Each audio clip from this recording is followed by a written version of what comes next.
Yes, good evening and happy weekend to you. Mr. Paul, thank you very much for being always punctual to our meeting. We appreciate you and we appreciate every other person that has been joining this meeting faithfully. We have started alternative dispute resolution and we are about entering week 3 of the training. And people have been so committed and we appreciate you for that. How many of you watched our induction today? We had our induction in Lagos today, and I believe that some of you were there to witness the induction through online. Some of you were physically on ground to participate in the induction, and I hope you enjoy it. And then we are wishing to welcome more people into our membership fold so that together we can promote peace and make our society beautiful. So I really want to appreciate all of you for taking your time to connect to this training every day. And we are grateful. We are not taking this, your commitment, for granted. We appreciate all of you for your dedication, for your commitment, and your zeal to gain knowledge in this field and also to go out there and apply this knowledge in your life and in your society. So we really appreciate you and we honor you for taking part to be part of this training. And then also we want to say happy weekend. And I believe those of you that have weekend to relax and enjoy yourself, I hope you did justice to that. I really appreciate all of you for taking time to be part of today's training as well. So, Ambassador Halima, you are welcome. We appreciate you for always being there. And then Pega Wilson, we also appreciate you. And so many of you that have been taking time to connect to this program, those of you that I cannot mention your name, but you are part of this Esenowo and Oyeyemi, Samuel, all of Ella. I want to appreciate all of you for taking time to be part of today's training. It's a privilege, and we are not taking it for granted to always connect here. It's a privilege. So thank you very much. And yesterday we were able to round up our training on arbitration, and I hope you will learn a lot on arbitration.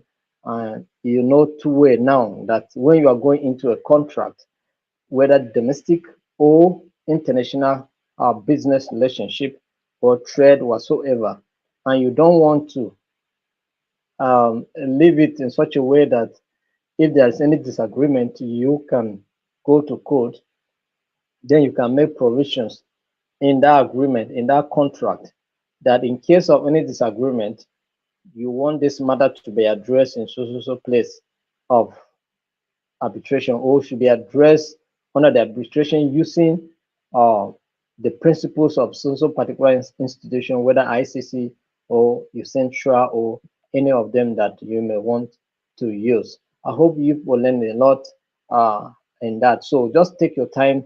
You can research on some of those institutions that we'll talk about. You can see more guidelines and the direction on how to go about it. So it will benefit you more if you can take time to explore more opportunities concerning this matter. And then, apart from that, we are also going to uh, maybe in a form of simulation or role playing or whatever, we may start organizing a peace clinic and featuring some of you so that you can participate in arbitration. We want to see you can also facilitate mediation. We want to see, and so all of that we are going to practice them to some extent so that you can have practical skills and have some practical knowledge on how to go about certain things. So that if you do not do well, we'll correct you. If you do perfectly, we will appreciate you and encourage you to maintain that level. Do you understand? So that's what we're going to do. So I will encourage as many people that will be interested to do this to identify themselves so that we can assign. We don't want to allocate Londonry because we do, some people will not appear. Do you understand? So it will be so bad. So we want people to indicate interest and then we'll select them and then group them and then see how we can achieve whatever we want to achieve. So thank you very much for taking time to be part of today's training. For those of you that wrote your exams on emotional intelligence and you're waiting for your certificate, we're actually working on that. I have been so, I have been disturbing our website developer who is working on the certificate portal, and also, and today he promised me that the portal will be up. So I'm still expecting that it will be up today or tonight. So we'll keep our fingers crossed. If it's up and I tested it and it's okay, then I will inform you so that you can go ahead and print your certificate. Your certificate is not coming this time around manual. You can fill some information by yourself and print it. Do you understand? So that's how it's going to be. So be patient with us, but I assure you that by next week, all of you must have received your certificate on emotional intelligence. So thank you very much, and uh, you're welcome for today's meeting. So those of you that were expecting me in Lagos, unfortunately, I was unable to go. Janet represented the National Secretariat. So, but I hope you had a wonderful induction. Maybe I'll see you next time that there is induction in Lagos. Please bear with us this time around. So, today we're going to look at negotiation. Today we're going to look at negotiation. We have done mediation, we have done arbitration. Today we are looking at what negotiation. So what you help us to do is share this meeting with someone, invite the person to also participate in a training. Even if the person is not going to get certificate in this one, they will register for the next one because they will get awareness that, okay, this thing is happening continuously, so I will get another one. Do you understand? So it's very important. So try to invite someone, try to also comment, try to also like and share. All right, thank you very much, so that people can get to know that something is happening here that will benefit them really good, and it will help our society at the end of the day, because there's what we call the trickle down effect. Do you understand? By the time you receive this knowledge, you apply it, then you see that it trickle down and make our society beautiful. So that is what it means. So today we're going to look at negotiation, negotiation, negotiation. We all negotiate. We all negotiate. Do you understand? Even in this training, there are some people that negotiated. They call me, they say, oh, sir, please, because of my job engagement, because when you are live, I may not be able to be live because of my work. So can I, can I watch the recordings after when I have time? Can I watch the recordings? Can that still count? And I say, yes, it can still count. Do you understand? So they negotiate. Do you understand? They negotiate. So there's a negotiation. So we negotiate every day at low level, at high level, we negotiate. Do you understand? Consciously or unconsciously, we negotiate. You go just by the but at the back of your yard or your house, you see a kiosk there. You want to buy a recharge card or you want to buy a biscuit. You negotiate. All right, you negotiate. You ask a price of a recharge card, they say 100 naira, you are negotiating for 18 naira. Do you understand? So we negotiate on daily basis. You want to take a cab from one junction to another, let's say from Lugbe to Area 1, and then you say that they told you 700 naira, you say, wow, that's much. I have 500 naira. Do you understand? You negotiate, we negotiate on a daily basis. Do you understand? And whether we are conscious of this fact or not, the truth remains that we negotiate. So this is what we're going to look at today. So some of the things that you have been doing unprofessionally, maybe you can see how you can begin to apply some professionalism in your negotiation, whether it's a formal negotiation meetings or any formal negotiation meeting, you can still be able to apply some of these skills and get more benefit from it than when you were doing it unprofessionally. Do you understand? So this is what we're going to look at today. So let's look at this. Now, first and foremost, let's look at what, so we're going to look at the fundamentals of negotiation.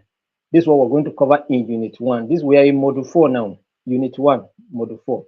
So we're looking at the fundamentals of negotiation. The fundamentals of negotiation. And so we're going to look at the definitions and types of negotiation. So we're going to consider all the various types of negotiation available for us to understand and apply them. So whenever you are exhibiting a particular attitude or behavior, know that this is the type of negotiation you are dealing with. Do you understand? So let's look at the definition of negotiation. Just like we have defined before, negotiation is a process in which two or more parties, all right, communicate to reach an agreement or resolve a conflict. When two or more parties communicate with the aim of resolving conflict or reaching a particular agreement over a particular goal, that is what we call negotiation. You understand? You go to a particular shop, you want to buy biscuit. The seller of this biscuit also want to get maximize profit. You also want to get it at affordable rate, and then you negotiate. He said to you, this biscuit is 250 naira. And you say, no, I will pay 100 naira. 250 naira, this small biscuit. Do you understand? And then the person begins to tell you, oh, the cost of things have changed. Transportation, fuel, this one and that one, the cost of shop, everything. The prices are no longer the same. And then you too, you understand with the person that, oh, there are economic downtown. So many things are not just normal. All right, but okay, but 250 is too much. Let me give you 150. You add 15 naira. What you are doing, you are negotiating. And in the process, until you get to a particular level of what you want to pay for that particular item, and then maybe finally you pay 200 naira. So you get it. Do you understand? So the person selling also wins, and to some extent, you too consider it to be affordable. That's why you pay 200 naira and buy it. Do you understand? Because if it's not within your purchasing power, you may leave it. Do you understand? That's what it means. So, but we negotiate. Even when we buy granite on the street, we negotiate. You ask how much is cup? They say cup is 150. I say, no. Okay, I will give you, I will give you 300 naira, or I will give you 300 naira for 4 cups. Do you understand? You negotiate so that you can get maximum benefit from that engagement. So that's what negotiation is all about. It involves a discussion aimed at reaching a mutual understanding or settlement on issues of common concern. Do you understand? Issues of common what concern. So that's what negotiation is all about. So what are the types of negotiation? What are the types of negotiation? We have distributive negotiation. We have what? Distributive negotiation. What does this means to you when we talk about distributive? Distributive negotiation is this type of negotiation that produces a winner and a loser. Do you understand? In this type of negotiation, there must be a winner and there must be a loser. Similar to what litigation is all about. Do you understand? In this type of negotiation, we must produce what? A winner and a loser. That is distributive negotiation. So it involves a fixed amount of resources. For instance, maybe say money, a fixed amount of resources or a particular property. Do you understand? So one person must get it and another person has to go. Do you understand? So there must be a winner. All right. So each party aims to maximize their share, often at the expense of the other. You come to pay for a particular property, they will tell you it's you, the buyer, that sometimes you end up suffering. So sometimes if it's not within you, because those people that fix the price, they want to maximize their gain. Do you understand? So they win. So at the end of the day, even if you buy, you end up paying more than what you budgeted for or what you could have willingly go for. So it means that you are losing.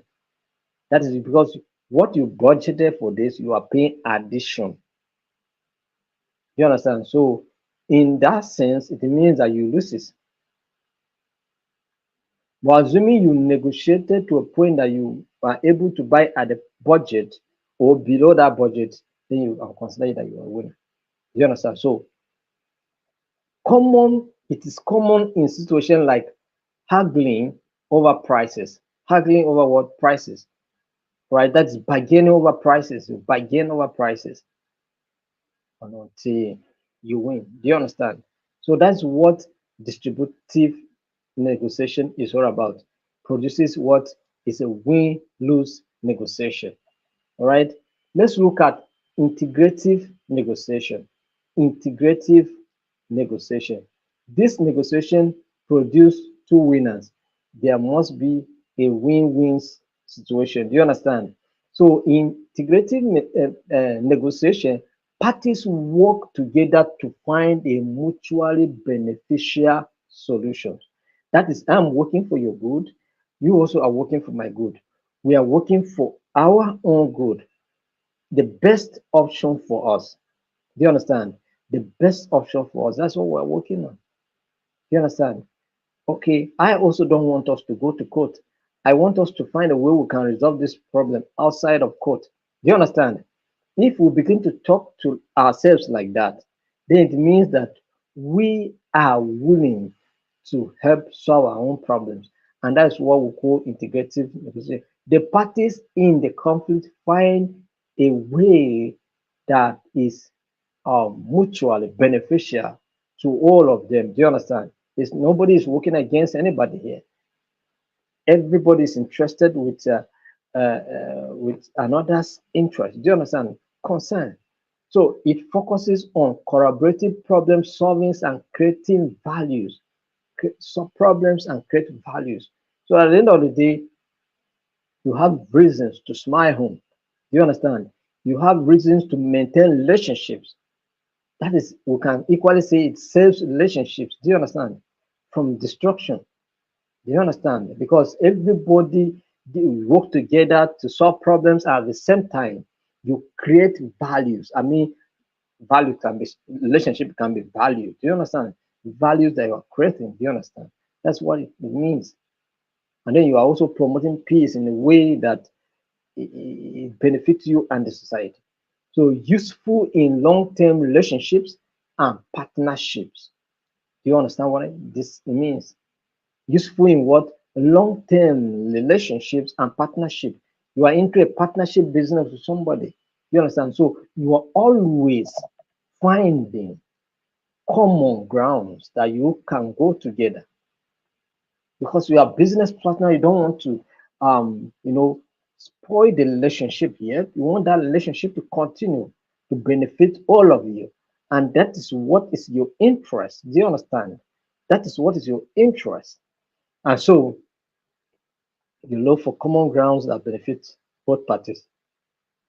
Can be in relationship, marriage. Can say, Madam, I don't want us. I don't want. I don't like divorce, and I love you, and I want you to continue to be my wife. Do you understand? So I think we need to talk over this issue so that we will not be having misunderstanding all the times. Do you understand? Thing you can discuss. That is, you are finding a common. That is, Madam too is willing to listen to you. Madam also is saying that I don't want to because I love the husband of my children. Do you understand? So I want us to continue together and have a beautiful home. So you sit down and talk to each other and negotiate. That what you are doing is an integrative negotiation. It's over matters. If matters that affected you so much, you can sit down and talk and negotiate until you reach a common ground for both of you. That is integrative negotiation. We have talked about two types of negotiation so far: distributive negotiation and integrative negotiation. What is the third one? The third one is competitive negotiation. Competitive what? Negotiation. This type of negotiation also see parties compete against each other to secure the best possible outcome for themselves. Let take for instance now the game of football. When people negotiate, when people compete, what's the everybody's competing to get the best of the best side of someone. So and sometimes what you see in this competitive negotiation is it's also likely to produce a loser and a winner. Do you understand? But it's possible that sometimes it can be a tally. Do you understand? There can be a tally because that's why in football sometimes you see a goalless draw. Do you understand? So everybody wins a point and lose 1 point. Do you understand? So that's what it means. So competitive negotiation often involves aggressive tactics and minimal cooperation. Aggressive, aggressive, and minimal cooperation. Have you ever seen different football teams being so casual? No, no, no, except they don't want to win the game. Do you understand? Otherwise, they are aggressive in their tactics and they don't show any form of cooperation against their opponents. They want to win. Do you understand? They want to win. And of course, it's not just football. Do you understand? There are some okay, like the one that government sometimes used to do with the labor unions, be intimidating the labor unions.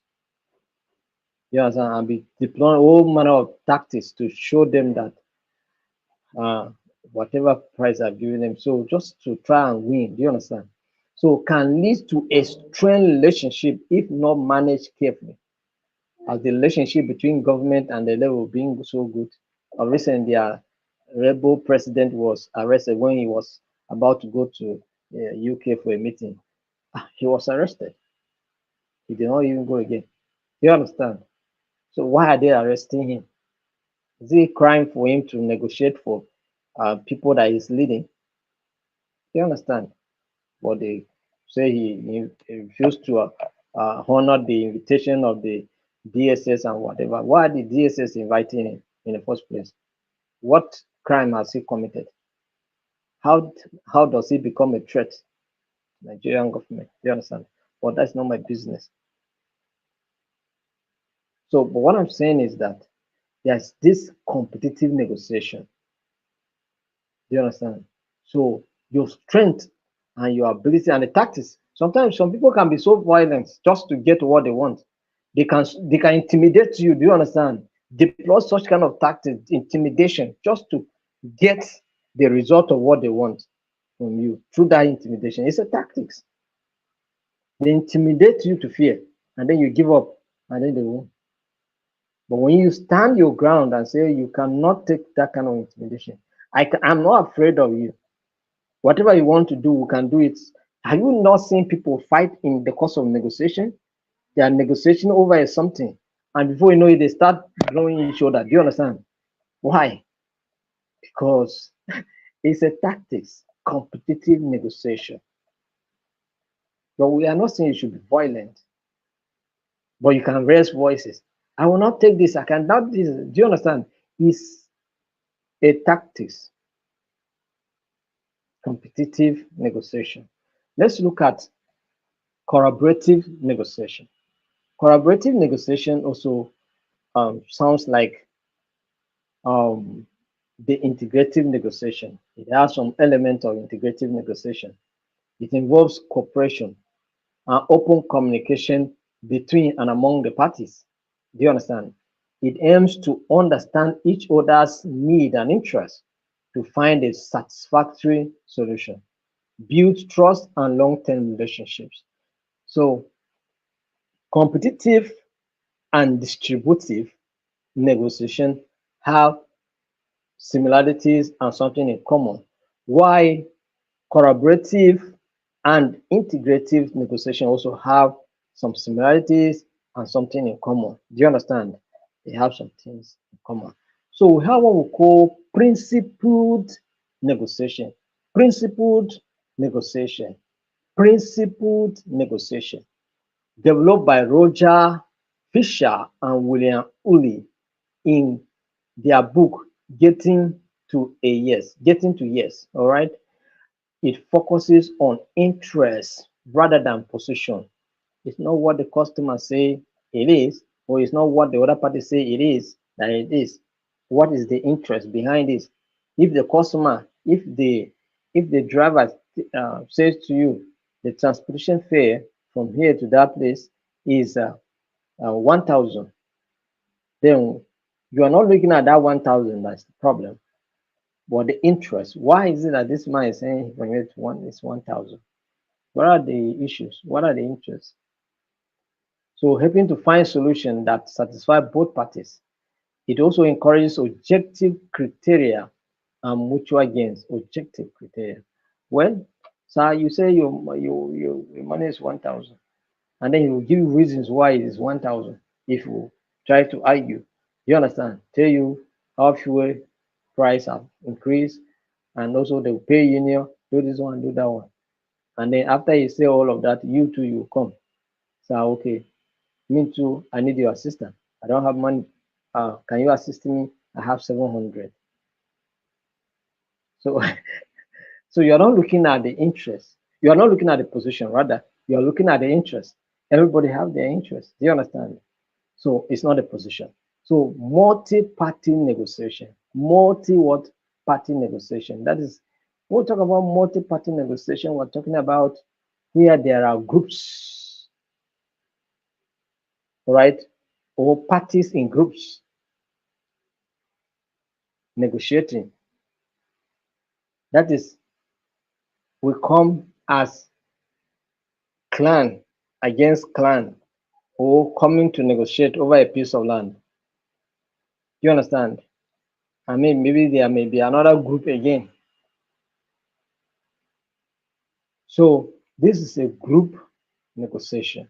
So this can be more complex due to what the number of interests and dynamics involves. So it's more complex because it involves so many interests. Do you understand? Sometimes they may say it's over a piece of land, but you discover that there are other matters also that are involved. Requires effective communications and coordinations to reach a consensus. It requires what? Effective communications and coordination to reach a consensus. So if it's not properly coordinated, ability to reach a consensus may be challenged. Consensus may become difficult to reach. Why? Lack of coordination. So you must coordinate all the interests and all the intrigues and the dynamics involved for you to get at the result of what you want. Do you understand? So there's multi-party negotiation. Then we'll talk about team negotiation. You see, team negotiation is different from multi-party negotiation. You understand? Team negotiation means you have a team of negotiators negotiating on behalf of the parties or something of that nature. Do you understand? So that is just it. So it involves a group of negotiators representing one party. Do you understand? So that is a different case. Team negotiators. And then can leverage diverse skills and perspectives, useful for complex negotiation where various expertise is needed. So this is so these are the various types of negotiations we have. So which one do you practice frequently? Which one do you practice frequently? Is it distributive? Is it integrative? Or is it competitive? Or is it collaborative? Which one do you practice often as a person? And as a team, which one do you practice often? Is it a multi-party negotiation or is it team negotiation? Which one? Or is it principal negotiation? Just finding a way to a yes. How do you negotiate and which one do you apply out of the various types of negotiation we have discussed today? Which one do you oftenly apply? Let us know in the comment section. Tell us which one you used to apply oftenly. But I believe most of us have been engaging the competitive and the distributive one. Do you understand? That's the one we have been so particularly concerned. We are doing tactics. We are doing tactics today. I went I wanted to buy Bomo, and then one woman also was there to buy the same Bomo. In fact, she was there before I came, so she was negotiating over it already. And then so she said something that triggered my knowledge of this thing. So she was saying her thing, but me, it was just matching with the knowledge I have over negotiation. Do you understand? I was just trying to match what she was doing with what I'm talking to you here now, and that's why I'm still making reference to it. So she said to the person that is selling promo that one, because the person told him 2,500, and she was pricing for 1,500, and the person so said no. Do you understand that Bomo is more than that? That things are very expensive and all of that now. Do you understand? And then she still insisted that she will pay 1,500 naira. And then she did not stop there. Say it's even Bomo, which is not meat. You understand? For her now, she criticized the Bomo in the first place, make the seller to feel that this Bomo save is not even meat. So I'm just buying it. It has no value. That's the impression. Do you understand? What can it add to my as she wanted to buy it, but to make it look as if this is not something so big that you'll be quoting that kind of price. It's not something that is not even valuable. I'm just as if I'm just buying it. So all these tactics she was putting it just to make sure that the man will reduce it so that he can get it at the price she wants. Do you understand? But the guy also insisted on 2,500. She stand on 1,500. I believe that the guy has interest of 2,000. Assuming she said 2,000, so we and the guy will accept. Do you understand? So, but they stand in the middle. So me, I bought my own and left. But that is their tactics. Do you understand? So that is the tactics I'm talking about. We do this frequently. We do it.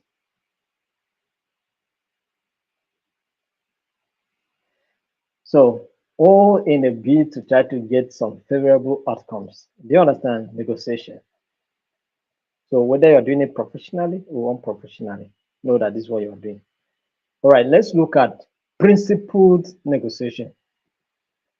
Principled negotiation. Let's look deep into it. We say principled negotiation is a negotiation strategy developed by Roger Fisher and William Ulley. It outlined in their book, Getting to Yes. This approach emphasizes mutual interest and aims to create win-win outcomes. Do you understand? So if you look at principal negotiation, it's fall in line with integrative negotiation. It also fall in line with collaborative negotiation. Do you understand? So it may just have different approaches and some key principles that may need to apply that may be different. Do you understand? But they have one thing in common, which is creating a win-win relationship. Do you understand what comes? So let's look at key principles of principled negotiation. Key principles of principled what negotiation. One is people versus interest. People versus what? Interest. In principle negotiation, we are saying that you should separate people from the problem. Separate people from the problem. That's why sometimes people may say, okay, throw the message and embrace me, just take me, but throw away the message and take me. Do you understand? So that you are trying to separate the message from the messenger. Do you understand? So that's what it means. So separate the people from the problem. Focus on interest, not on position. Focus on interest, not on position. All right. Understand the underlying needs and concerns of both parties rather than getting entrenched in specific demands. They may say this, but why are they saying that? So you know it. So people versus what? Interest. Separate people from problem and focus on their interest. Focus on interest. Then the second principle is interest. Identify and understand the interests of both parties. This involves asking questions to uncover what each party truly wants and needs, allowing for more creative solutions, right? So you can decide to apply the principle of normally, like if for those of you that did induction, we're doing our pre-induction training, we'll talk about the do not um, conflict analysis tool, or what we call the onion tool. The onion tool is used in negotiation basically. And why are we calling it the onion tool? Is because it is in layers. Do you understand? So people that come to negotiation table come with different interests. Do you understand? Their interests are in layers. Do you understand? That's what they say is what they want, and then the other one is what they say is their interest, and then the other one is what they say their need. So they can compromise their wants. They can also compromise some certain extent their need, their interest rather. But what they cannot compromise is their need. All of us here cannot compromise our need.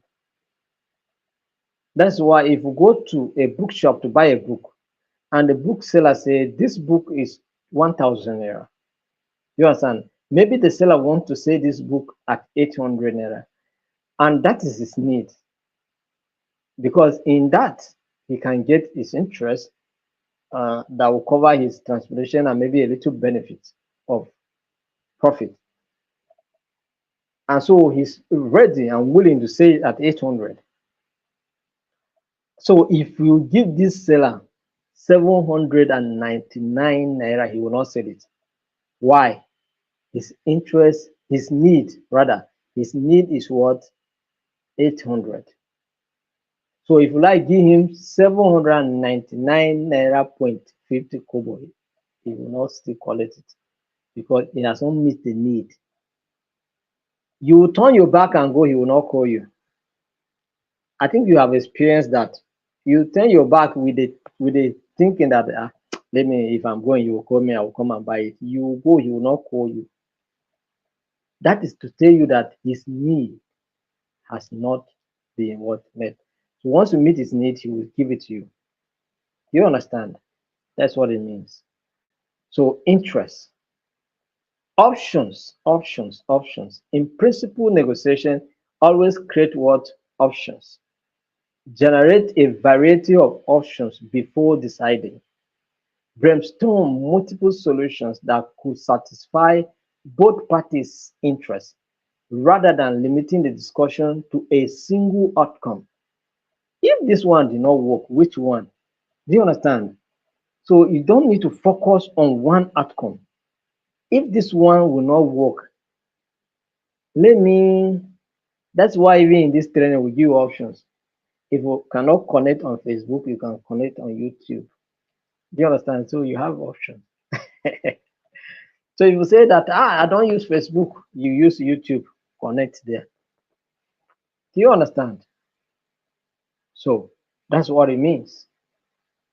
So generate options. Always have an alternative. In case this one does not work out, I can settle for this. Principled negotiation. Then talk about criteria. We'll talk about criteria, all right? Use objective criteria to evaluate options. Establish standards or benchmarks. Establish what?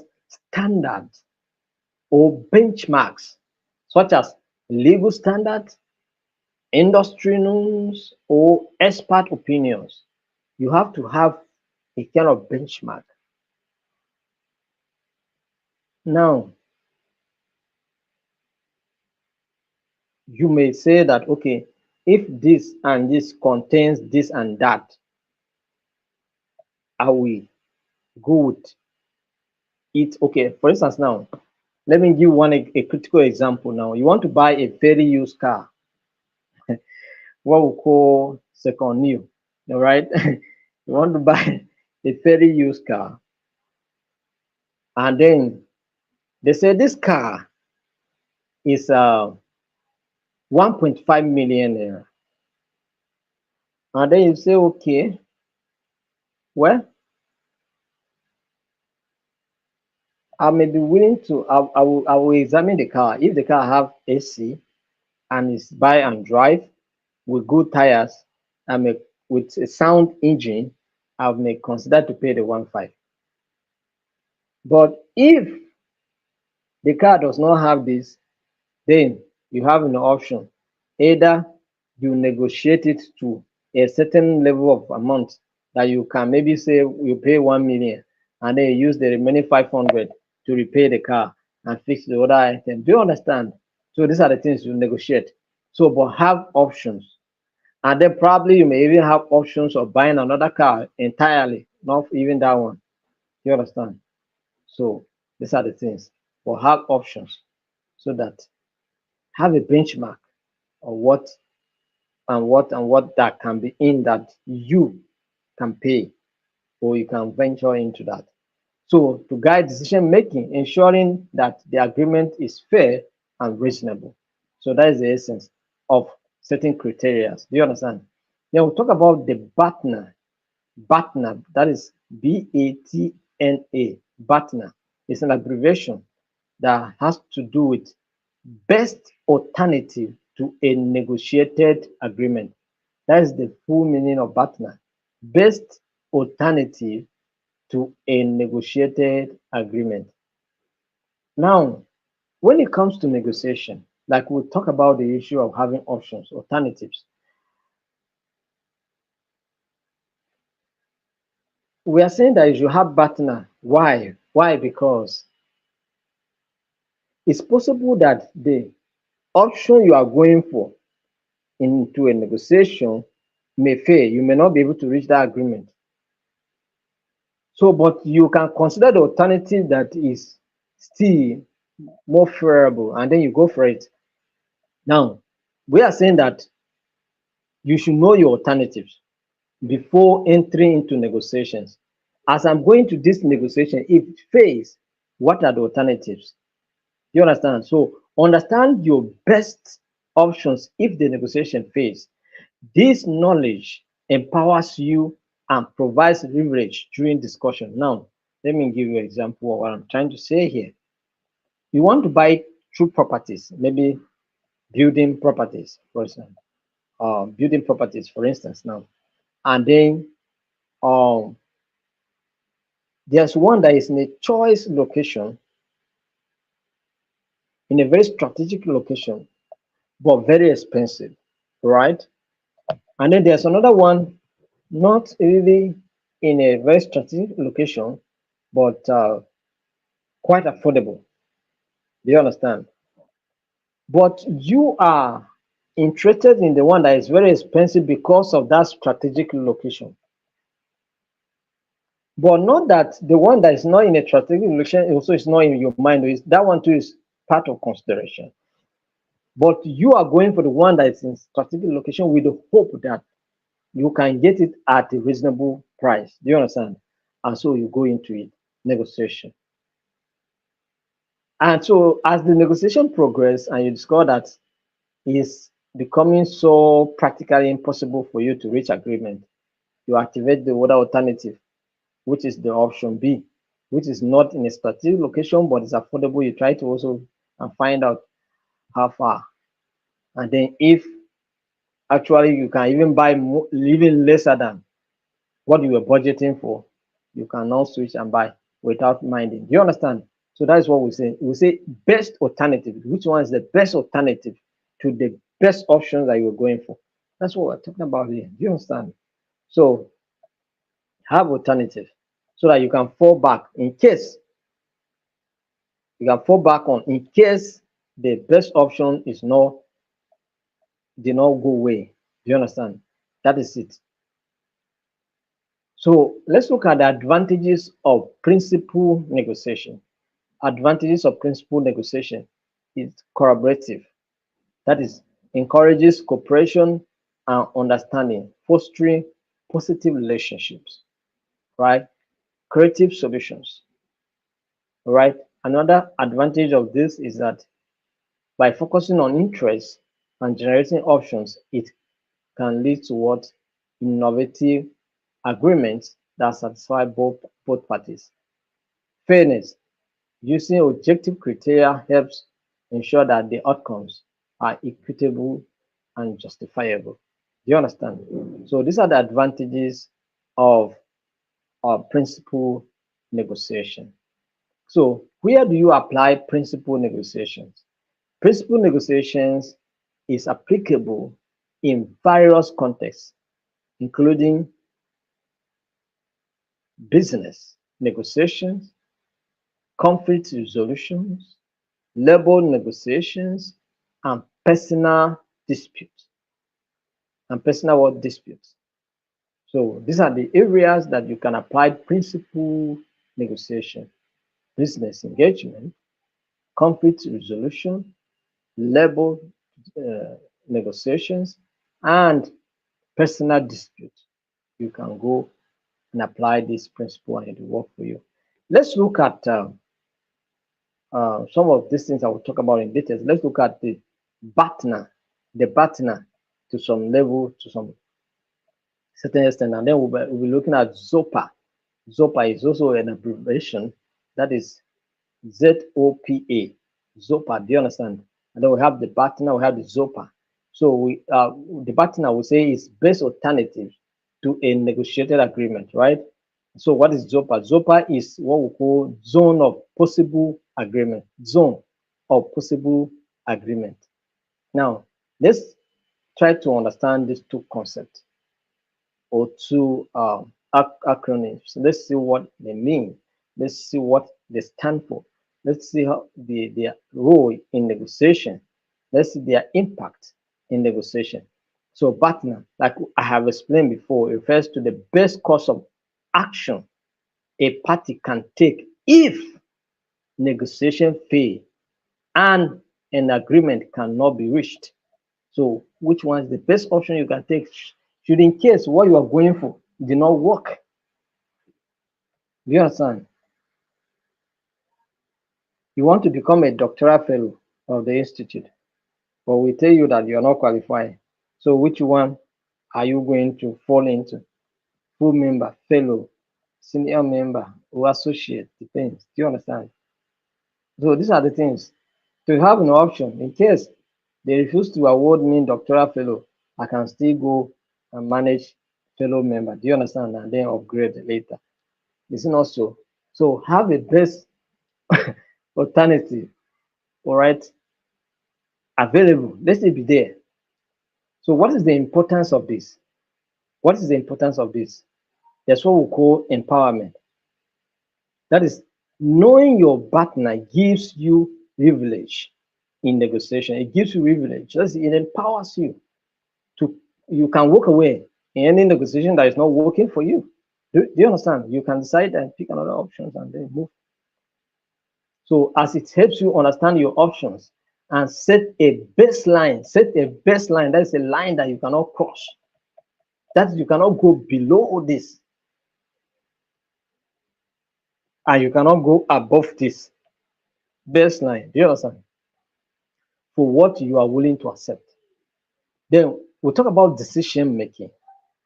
A strong partner can help you walk away from a negotiation that does not meet your minimum requirements. That is, you can easily make decision to walk away. But we have an option that I can take. So why are you stressing me? Do you understand? So I have an option. If you are stressing me, I will go and face that option. You understand? And and if you have your best partner, then you stand a chance to even get some favorable terms in negotiation. Do you understand? Because you are telling somebody, somebody just called me. I mean, when I was coming here, somebody even called me that he has a property that he want me to come and look into. So I have options. So if I'm not willing, I can still leave it. Do you understand? I have options. So you used to, many of us used to do this thing so that you create this kind of impression that if you are not willing to say I can go and buy anywhere, do you understand that kind of thing? So, but it's good. You should have something that you can fall on. That's why sometimes if we don't have an option, what you discover that what we advance is desperation, and when we advance desperation, then there's a room for exploitation. Do you understand? Because you advance you know, anxiousness and desperation. You want to get it. You are claiming that, oh, you have options, but you're not going anywhere. Then someone sense that this is just a tactic, and then they begin to also stand their ground to make sure that at the end of the day you buy even more. You understand? But some of you may not even have the options. What you will do is that you will tell somebody that you have options, so and if it's not willing, you will go. And then maybe after serious negotiation, you will go your own way. Do you understand? You will go, but you cannot sleep because you don't have any option. Maybe the following day you call the person. Are you still willing to take the price I give you? Sometimes if you are lucky enough, the person will reduce something again for you. Or if not, if not me, I will even increase it. I will say it has increased. It has increased from 200 million to 250 million. So that you give me more. And then and you know that sometimes people say like that. Do you understand? Because when somebody someone realize that yes, you really need this property, you can even increase the price. They'll tell you that another person even came and paid more than that. So I'm not even selling again. I'm not selling again. I'm not selling again. So it will put you under pressure to come and even pay more. Do you understand? So all of these are tactics. So we understand that we discuss other types of negotiation, right?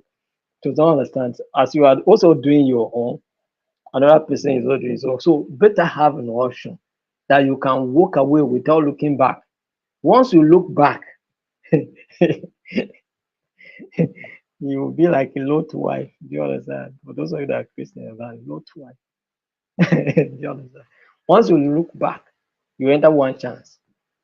That is the truth. So walk away, just walk away and face your option and go.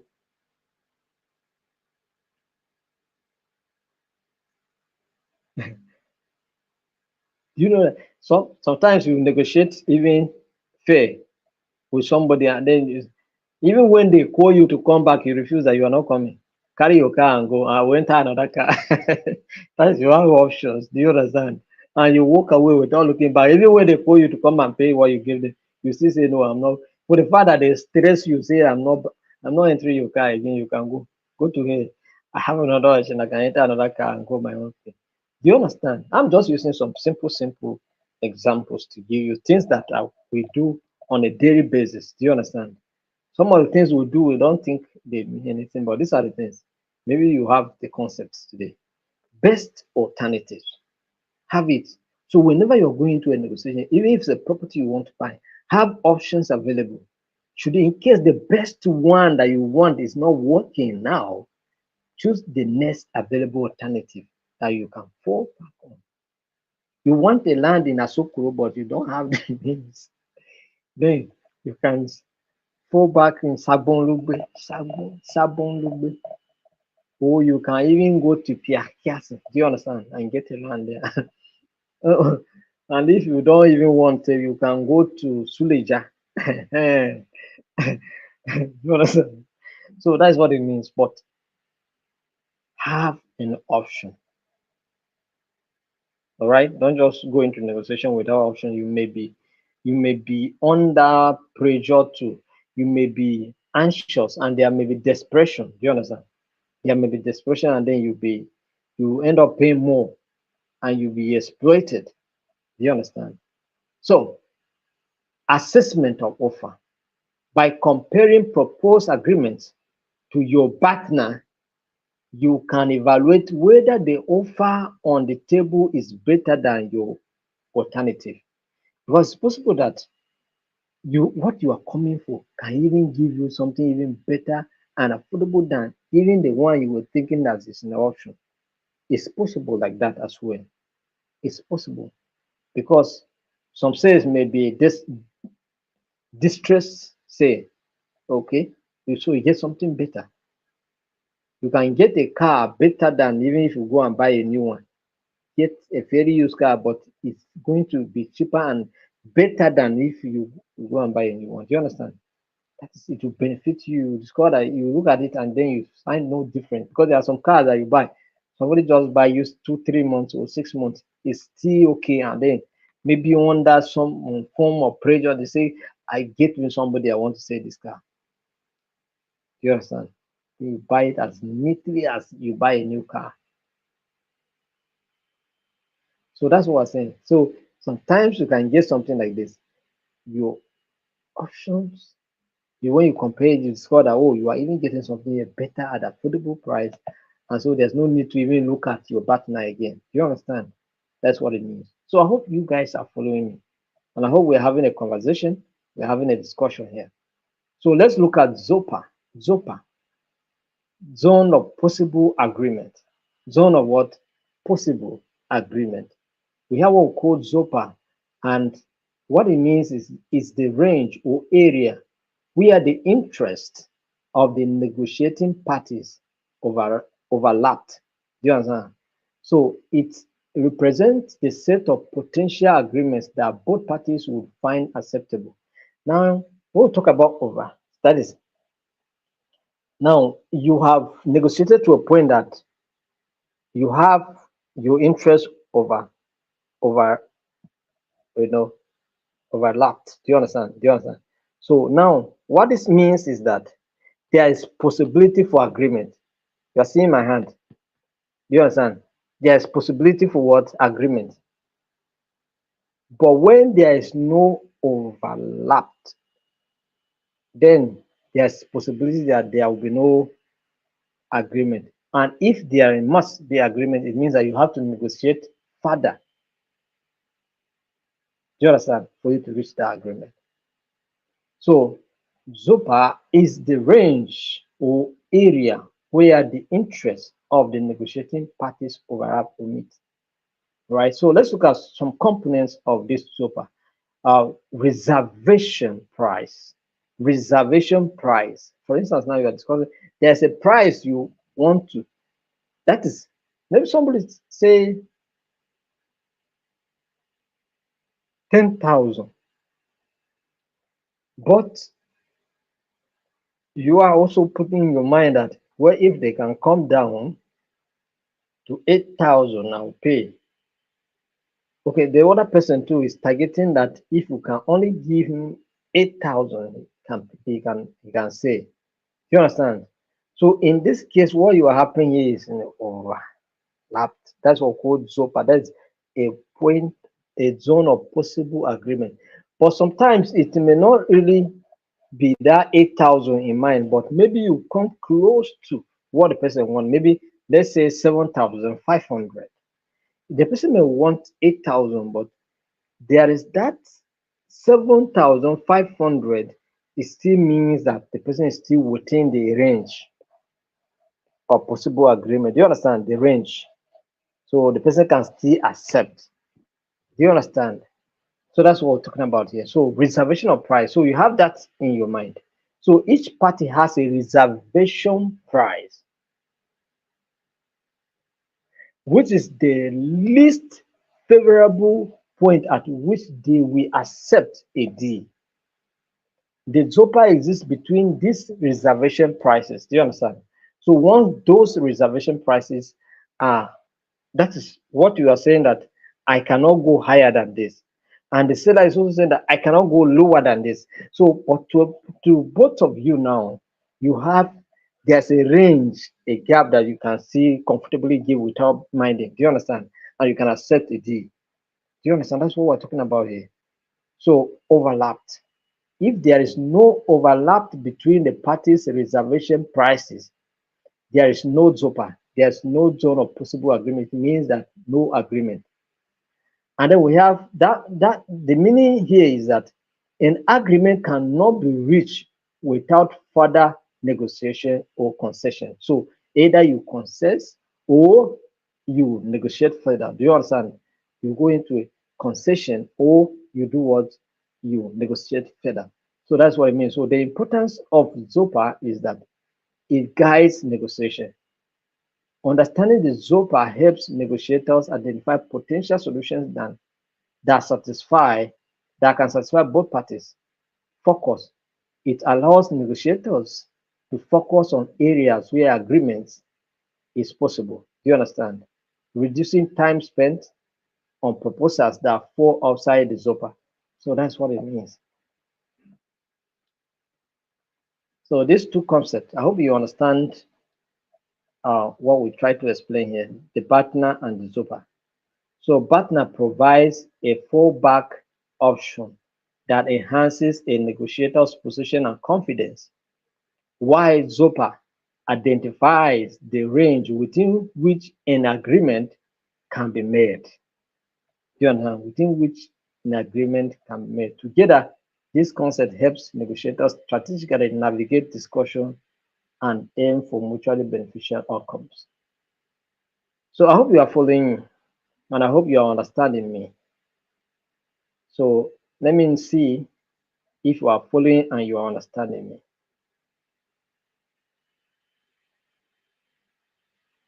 All right. Is there any question? Mr. Francis, congratulations. I know you had your induction in Lagos today. All right. So congratulations. Thank you. You were expecting to see me, but unfortunately I could not make it. All right. So now, okay, if we are saying you are understanding me, so it means that we can progress.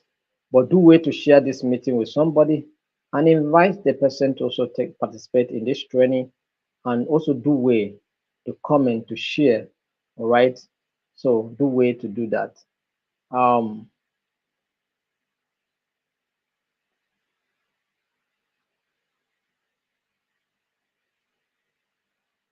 okay. Ella, you are saying that I should do a recap. Okay, let me do a recap. Let me do a recap. Ella is saying that I should do a recap. Okay, let me do a recap so that maybe she missed out something. So let me just do a recap so that we understand ourselves. What we're saying here is that when we're talking about let me start from partner. Okay, we're talking about some aspect of principal negotiation. All right, but we're talking about partner. We say that partner is an abbreviation stand for best alternative to what an agreement to an agreement. So we are saying that before you go into a negotiation, you should have options, alternatives that should in case what you are going for does not work out, you can fall back on something. Don't just go with just that options alone. If you go with just one single options, there may be element of desperation. And in that your desperation, you'll be exploited. It means that you end up paying more than what you even budgeted for altogether. So partners suggest that you should go with what an option that you can fall back in case the other one does not work. And then we talk about ZOPA. We said that ZOPA is an abbreviation that stands for Zone of Possible Agreement. That is to say that you have range of options or range of maybe say prices. Do you understand? And you have a certain, it's basically apply when you are talking about prices. Do you understand? So you have range of prices that you can go or not go. Do you understand? That is, you have a baseline that you cannot cross, either up or down. So it's once you get to that baseline, it's a full stop. You're not going to move an inch. Moving an inch means that you are going beyond your budget. And if possibly, you can get it below, but not above. And what we're saying is that It's possible that since it's a range of price, maybe for instance, now somebody says some an item costs 10,000, but this person is willing that if we give him 7,500 to 8,000, he will say, and you too, you are also comfortable that possibly you can pay this in 7,000 to 8,000. Do you understand? So you see, you are within the range, both you and the seller. So what we say is that there's what we call an overlap. Do you understand? There's an overlap of interest or of the price reservation. So in that case, within those ranges, you two you are willing to buy, the seller too is willing to say. Do you understand? And then there's possibility for agreement. That's what we're talking about here under Zopa. So I hope you understood now, Ella. That's it. So, but let's take the last option, the last part of today's training, and we are going to look at negotiation strategies and tactics. How many of you want to learn this one, the tactics, so that you can approach the negotiation? How many of you, some of you wants to learn? All right, you want to understand the strategies you can deploy to get your results and outcomes that benefit you more, right? Tactics. So negotiation strategies and tactics can significantly influence the outcome of negotiation. So what are those strategies? Let's look at one, collaborative strategy. What does that tell you? We have been talking about collaboration, right? So this strategy focuses on working together to find a win-win solution. Working together to find a win-win solution, it means that there's high level of open communication, trust building, and exploring interest, not position. Exploring what interest, not position. Do you understand? So that is what collaborative strategy helps you to do. But the idea here is for a win-win situation. Do you understand? A win-win solution. So let's look at the case study here. Let's look at Walmart.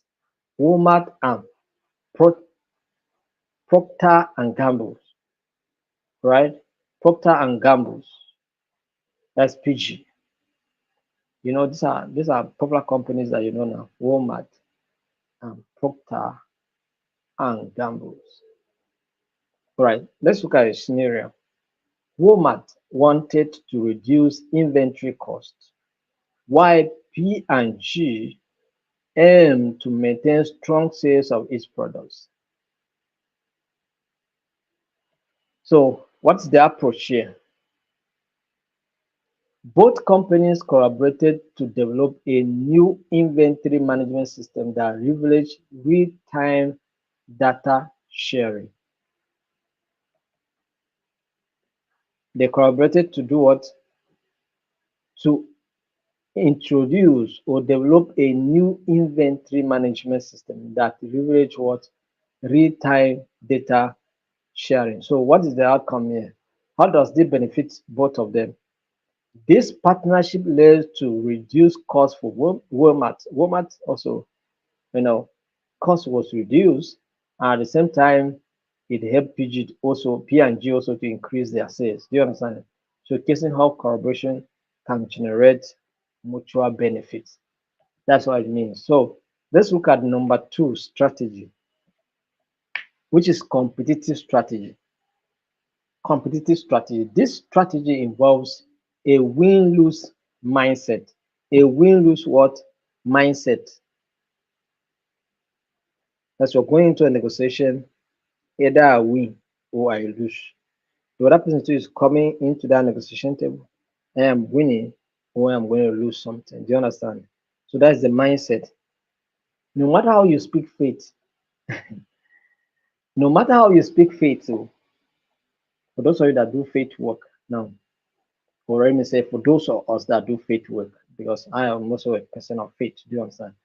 Now, what that means is that no matter how you believe in the workings of faith,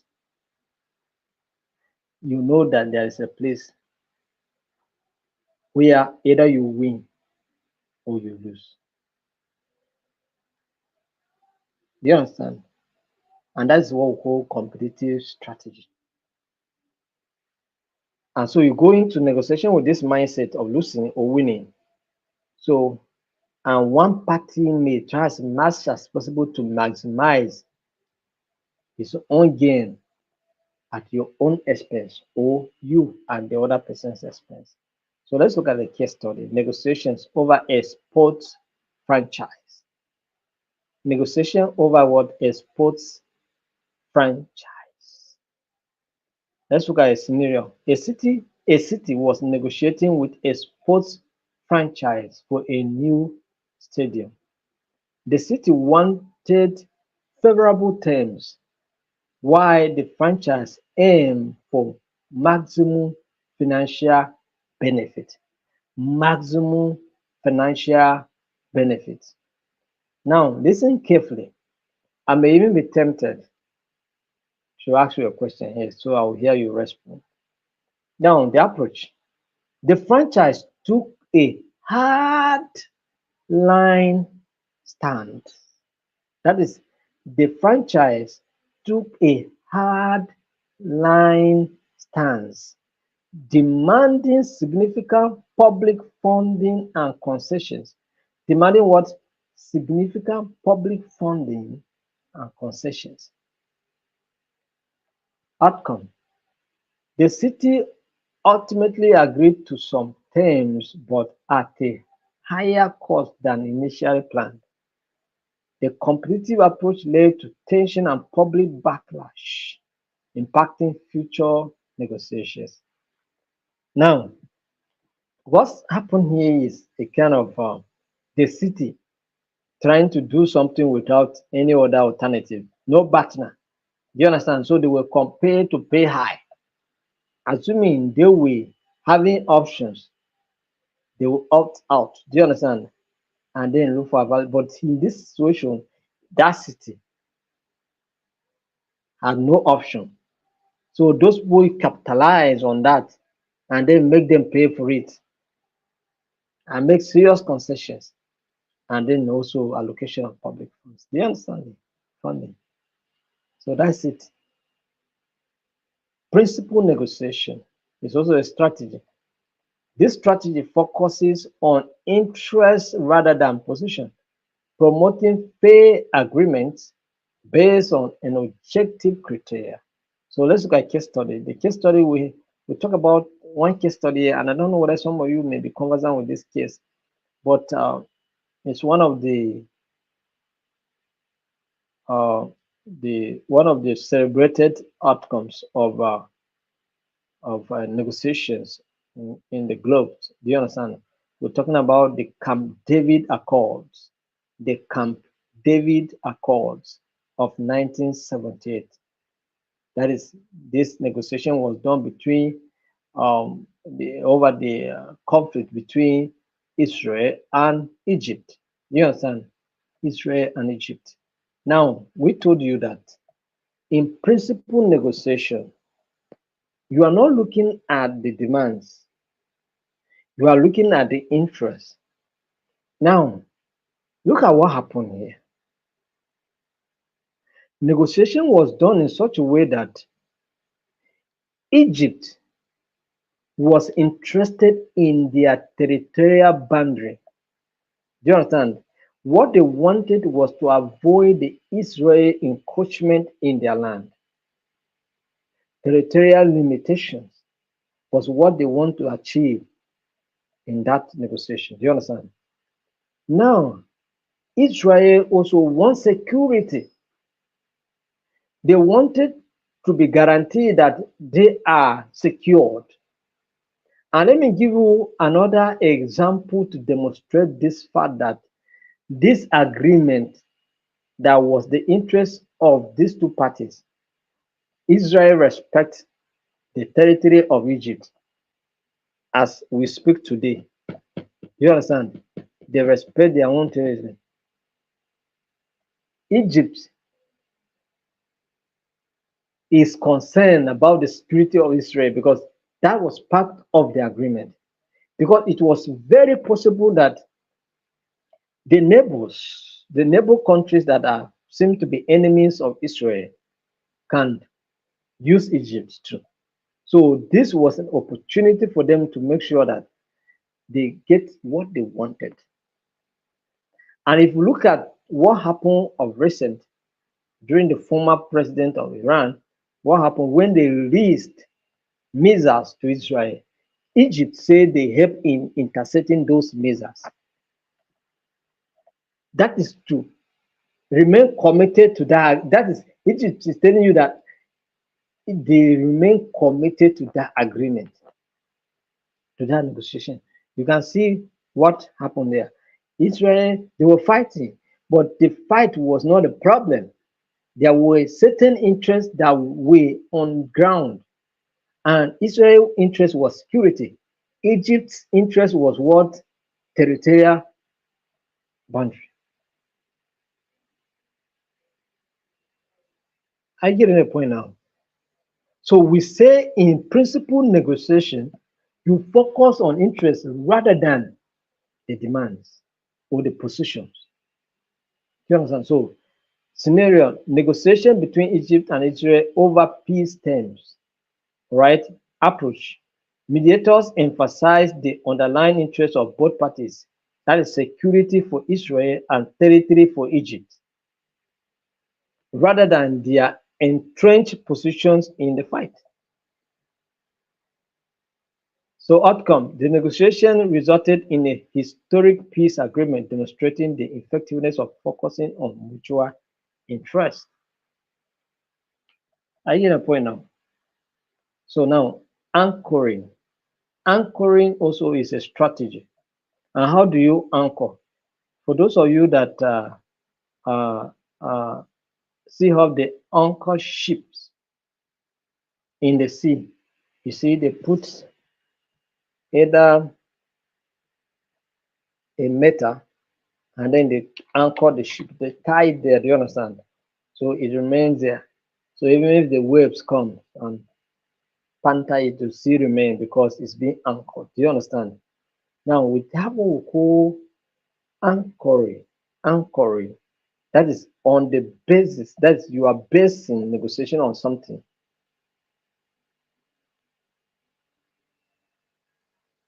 Now, okay, let me just explain this way.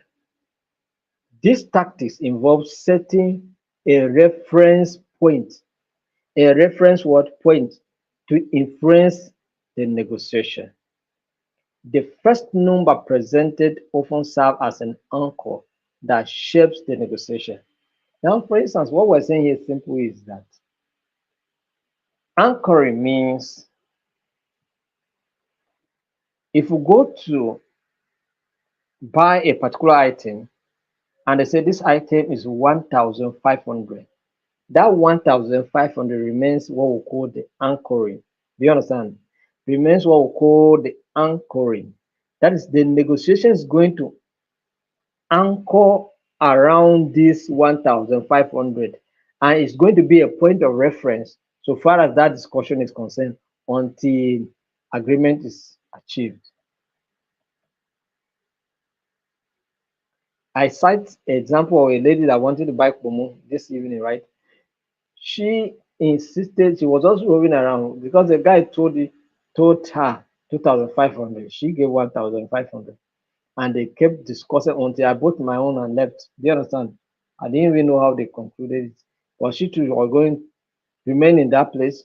The guy too remained 2,500 because the guy wanted her to shift so that he took and shift.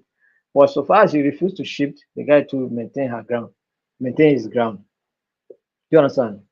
So assuming she say maybe I'll give 1,700, the guy would have said, okay, give me 2,000. That's the last I would say. You understand?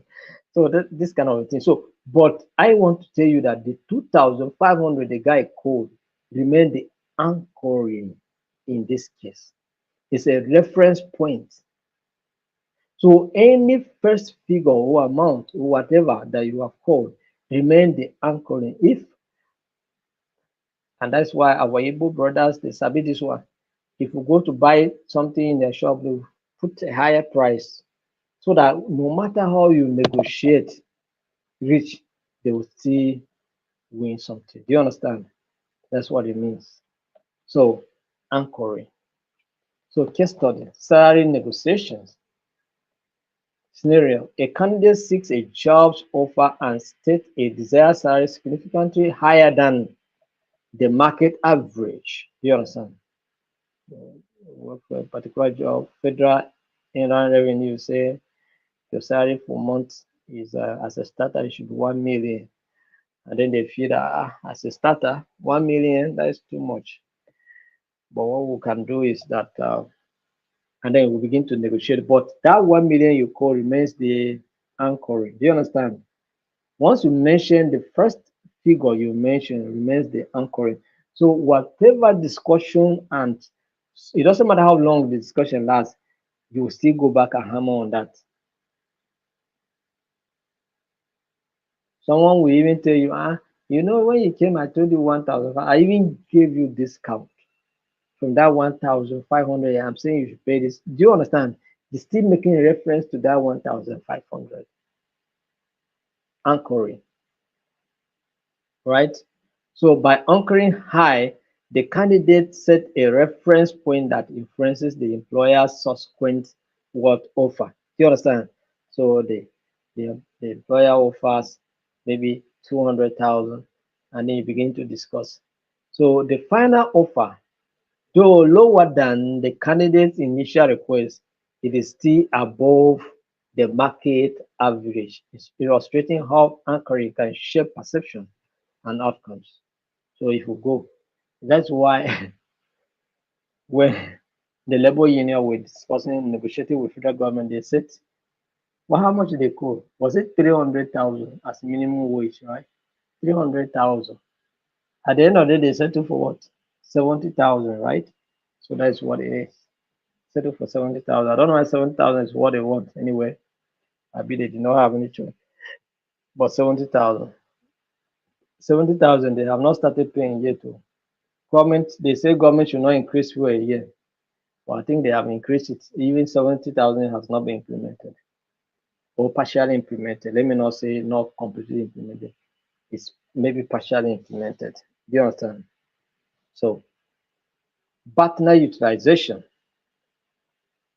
Partner utilization is also another strategy. The tactics involves knowing and leveraging your best alternatives to a negotiated agreement during negotiation to strengthen your position. Case study, major negotiation. Maybe you want to merge your business with someone, a major negotiation scenario. Two companies were negotiating a major with one company having a strong alternatives, right? Acquisition offer from another company. That is, company want to merge with you, but you are even having an option of buying another company already. So in this kind of situation, you see, you can do shakara with the person that want to merge with you.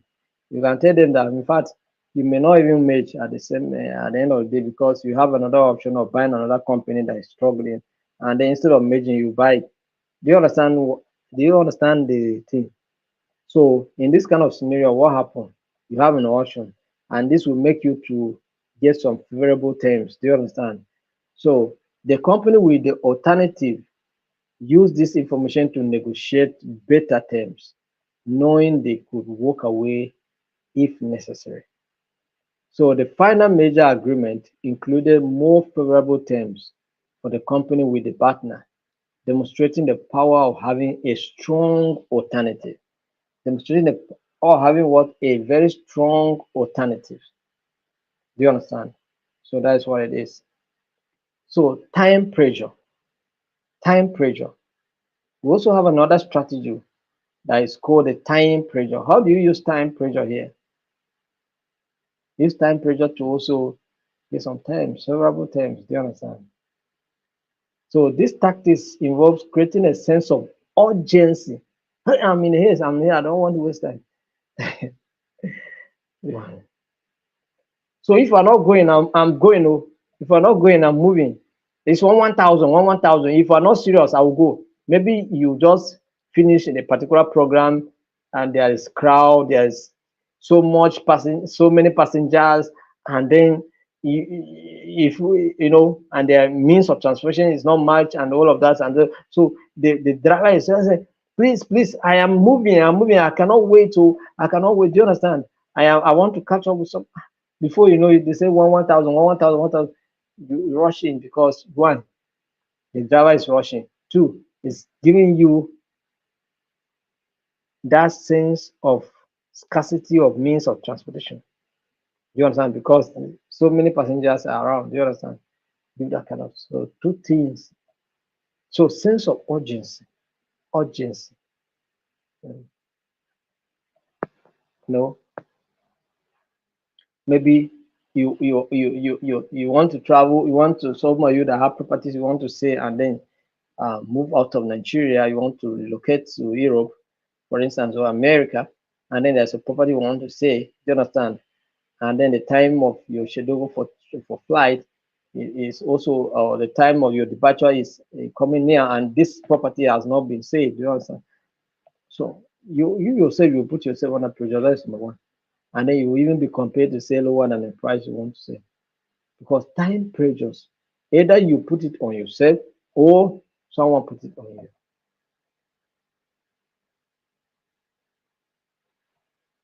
So a buyer was interested in purchasing a property, but the seller had multiple interested buyers or parties. Do you understand? This is another angle. So if you want to buy now, no, because if I am telling you the truth, if you go back tomorrow, you come here, you will not see this property again. You know,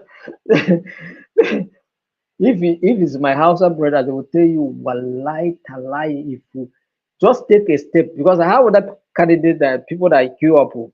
I'm just using this because you are somebody that I know, and because you are the first person that I came, I don't want to, don't want to disappoint you. I I think you have been seeing something like this. So I just don't want to disappoint you. But I'm telling you, if we do not buy this property today, tomorrow you come, you will not see it. So what happened? So they are putting that sense of urgency, time, pressure. Do you understand? So you were saying, Kai, what will I do?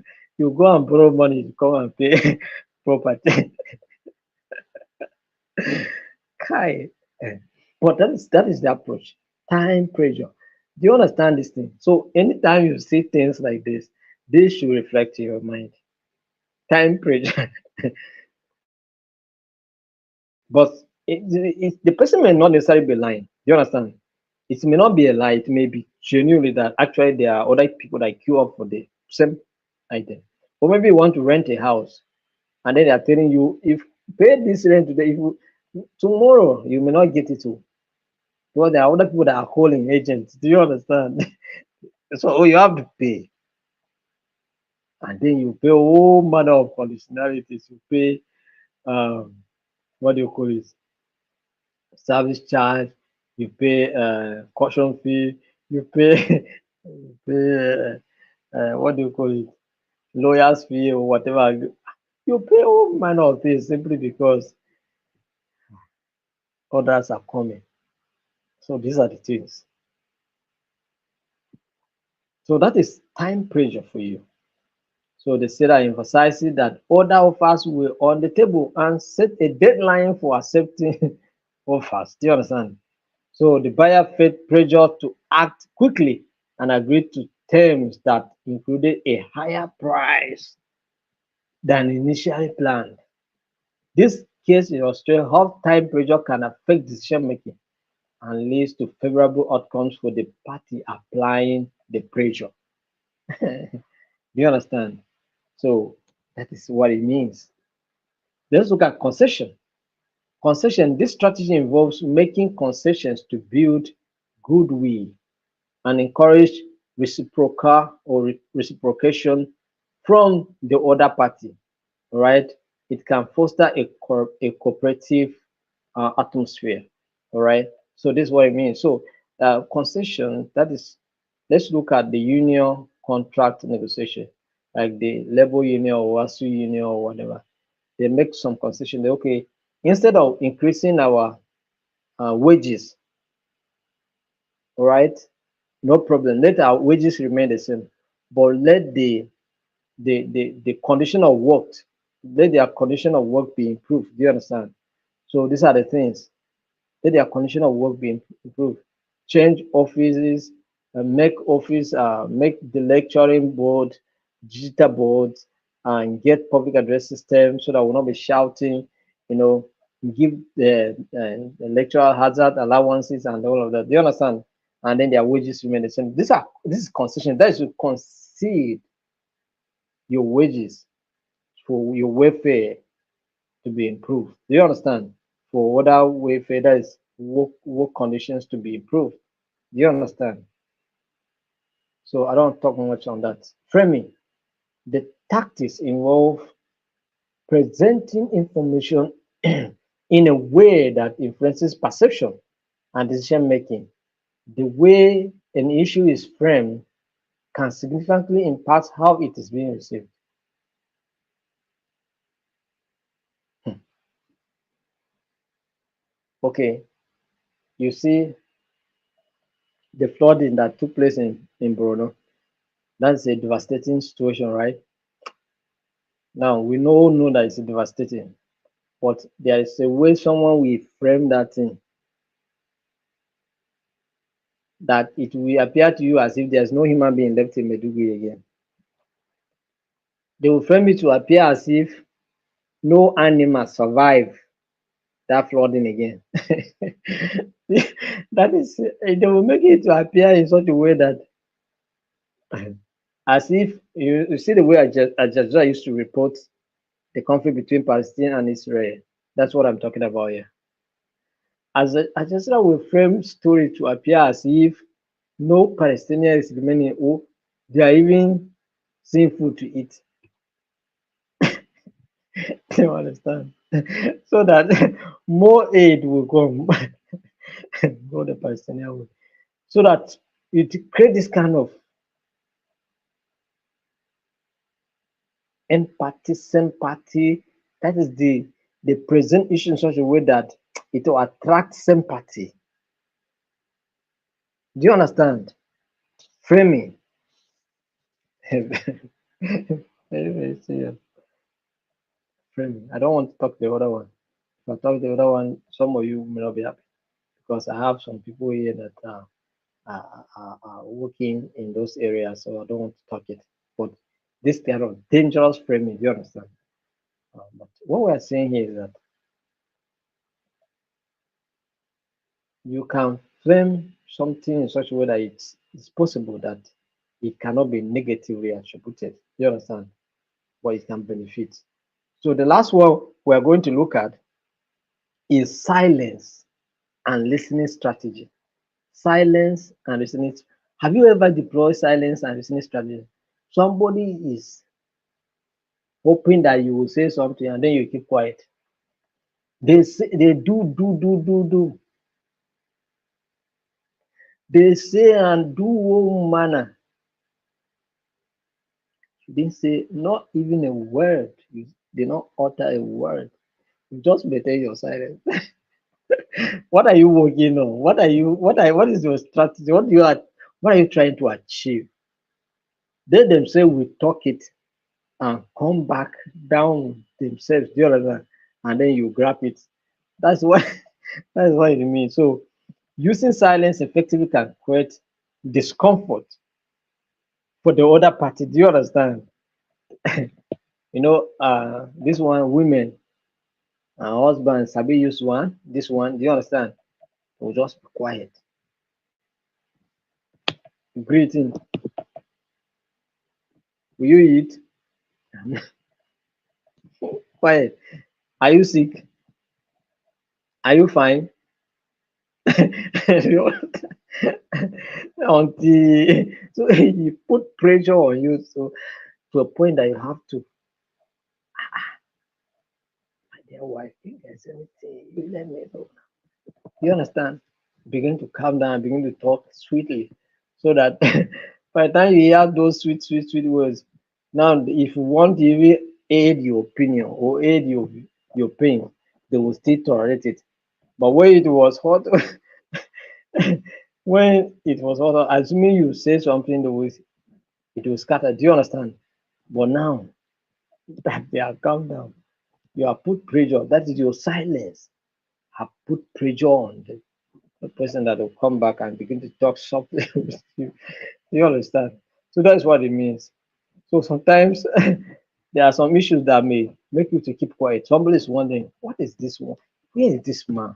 Do you understand? They don't know what you have. They don't know what's running in your mind. Do you understand? So this thing can pressure people to come. Some will come back and beg you, just forget. That thing that happened to me. It wasn't my intention to do that. It was those guys that were pushing me. I am very sorry. Because they don't know what you are planning. They don't know what is in your mind. Do you understand? So start the business acquisition negotiations. A company was negotiating the acquisition of a small firm, and then what is the approach here? After presenting an initial offer, the negotiator remained silent. The negotiator remained was silent, allowing the other party to respond. So the smaller firm, feeling the pressure of silence, revealed their minimum acceptable price and made concession that improved the deal for the acquiring company. So that's how it works. You can keep quiet. You understand? Sometimes you go to buy something, they will tell you 250,000. You did not even you did not scream. You did not even say anything. They themselves will say, but if you pay so amount, but this is as they told you the price, you keep quiet. And then they look you, they say, sir, you are not saying anything. You still maintain your quietness. So, well, if you are willing to buy, we will reduce something for you. You still maintain your quietness. Do you understand? Silence. They say, sir, you're not saying anything. So they will keep talking until there is this to a point that you cannot call me and say, well, this much I have, I can pay. So, but this is how it works, strategy, negotiation. So do you know that silence also matter in negotiation? So we have discussed various strategies you can use in negotiation. And what are those strategies? We'll talk about collaborative strategy. We'll talk about competitive strategy. We'll talk about principal negotiation. We'll talk about anchoring. I hope you have not forgotten a reference point, right? Partner utilization, time pressure, concessions, framing, and silence and listening. These are the strategies that you are going to use in negotiation.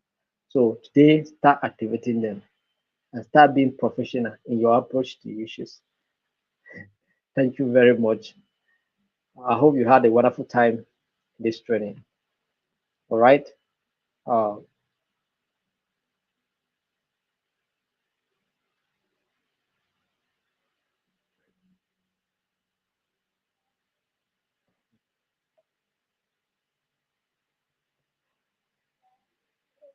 all right. I'm trying to just look at some of the comments here. So Alabi Salihu is saying that I think our NLC ESCOs need this training to always get their way in negotiation with the government. Actually, some of them don't have idea of all these things that we're talking about here. They just go into it. Do you understand? Because of position, just go into it, and then uh, they ramble into it, and then it goes like that without knowledge of how these things work. But that's what it means. So thank you very much. I may not be able to take a lot of, I will not be able to go through so many comments and then take your questions as case may be, but because I have another meeting that is starting by 8. So let me go and attend to that meeting. We'll meet tomorrow, 7:30, same time for another edition of the training. Thank you very much and have a wonderful night rest. Bye-bye. I will give the manual. I'll give the manual. I'll work on the manual. I'll just arrange it tonight and release it. Please, thank you very much for your understanding. I will release tonight. Thank you.